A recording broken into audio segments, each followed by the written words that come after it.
Good afternoon everyone. तो आज हम देखेंगे लीड कोड का question number 724, find pivot index. इस क्वेश्चन में हमें क्या करना है, हमें एक एरे दिया रहेगा और उसमें हमें एक ऐसा इंडेक्स ढूंढना है, पिवट इंडेक्स, जिसके राइट साइड का सम और जिसके लेफ्ट साइड का सम जो है वो इक्वल होना चाहिए। तो जैसे कि हम यहाँ पे एग्जांपल में देख सकते हैं, हमारे पास एक्सप्लेनेशन दिया हुआ है कि इसमें जो पिवट इंडेक्स है वो थर्ड इंडेक्स है। थर्ड इंडेक्स मतलब ये 6 वाला जो एलिमेंट है, क्योंकि एरे में जो इंडेक्स है वो 0 से चालू होता है। तो इसमें जो लेफ्ट सम दिया हुआ है वो हमें nums of 0 plus nums of 1 plus nums of 2, जो कि रहेगा 1 प्लस 7 प्लस 3, जो कि 11 होना चाहिए। और राइट सम जो है वो 5 प्लस 6, वो भी 11 है।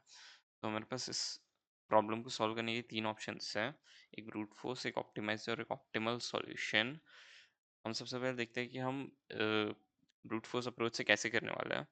तो हम इसमें क्या करेंगे, हम बेसिकली इस एरे पे ट्रैवर्स करेंगे आगे की तरफ, बट उस दौरान हम क्या करेंगे, एक इंडेक्स पकड़ेंगे, उसका एक लेफ्ट सम निकालेंगे और उसका एक राइट सम निकालेंगे। लेफ्ट सम वो रहेगा जैसे हमने ये वाला इंडेक्स पकड़ा है, तो इसके लेफ्ट वाला जो पार्ट है उसका सम, उसके जो राइट वाला पार्ट है उसका सम, इन दोनों पार्ट्स का जो सम निकालेंगे उसके बेसिस पे हम उन्हें कंपेयर करेंगे कि अगर उनका सम इक्वल है तो जो हमारा ये वाला इंडेक्स आया है वही हमारा पिवट इंडेक्स होने वाला है।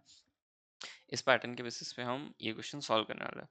तो क्योंकि हमें एक ट्रावर्सल करना है उसके लिए हमें लगेगा एक फॉर लूप। तो हम पहले ही एक वेरिएबल डिफाइन कर लेते हैं जो कि हम बार बार यूज़ करने वाला है, नम्स डॉट साइज।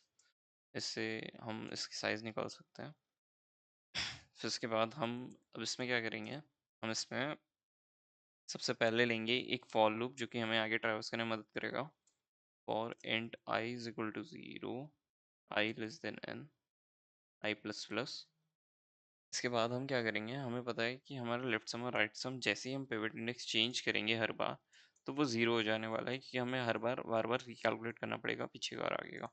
इसलिए हम क्या करेंगे, int l sum is equal to 0 और int r sum is equal to 0। हम ये दो वेरिएबल्स डिफाइन कर लेंगे जो कि लेफ्ट का सम और राइट का सम एक साथ रखेगा। तो उसके बाद हम क्या करते हैं, फिर हम एक फॉर लूप लगाते हैं।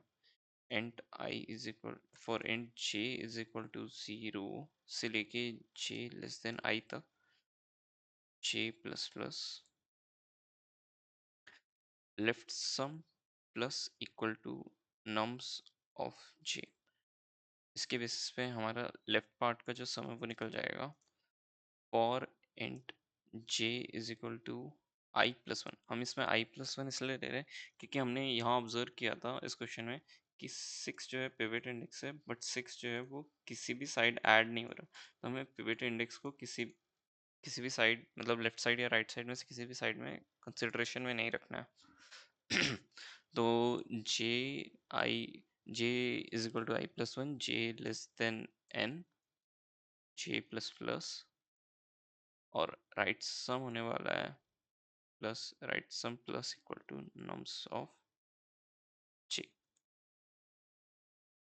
इसके बाद हमें कंपेयर करना है ये लूप के ख़त्म होने के बाद कि अगर if l sum equal equals r sum है, ये लेफ्ट का सम और राइट का सम इक्वल है, तो रिटर्न कर देना है हमें आई को, हमें क्योंकि इसमें इंडेक्स रिटर्न करना था। और ये अगर ये पूरा फॉर लूप चल जाता है और हमारा कुछ भी रिटर्न नहीं होता, इसका मतलब है कि जैसे ये वाला केस था कि 1 2 3 का केस है, इसमें आउटपुट जो है क्वेश्चन हमें -1 देने बोला है। तो अगर हमारा इस पूरे लूप चलने के बाद भी कुछ रिटर्न नहीं होता, इसका मतलब है कि जो आंसर है हमारा वो -1 होने वाला है। तो हमें रिटर्न -1 कर देना।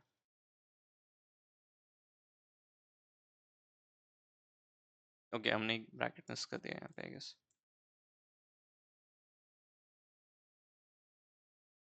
और हमारे सारे टेस्ट केस पास हो गए हैं, अभी एक जो सबमिट करके देख लेता हूँ।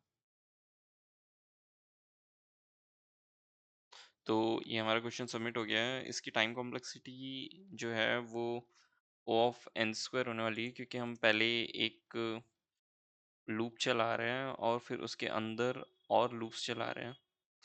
तो एक ही नंबर को हम बार बार एक्सेस कर रहे हैं दो लूप्स के अंदर। तो इसकी time complexity O of n square रहेगी, और इसकी स्पेस कॉम्प्लेक्सिटी O ऑफ 1 ही रहेगी, क्योंकि हमने इन्हीं 2 वेरिएबल्स का यूज़ किया, उसके अलावा और किसी भी चीज़ का यूज़ नहीं किया। तो ये था आज का क्वेश्चन। Thank you.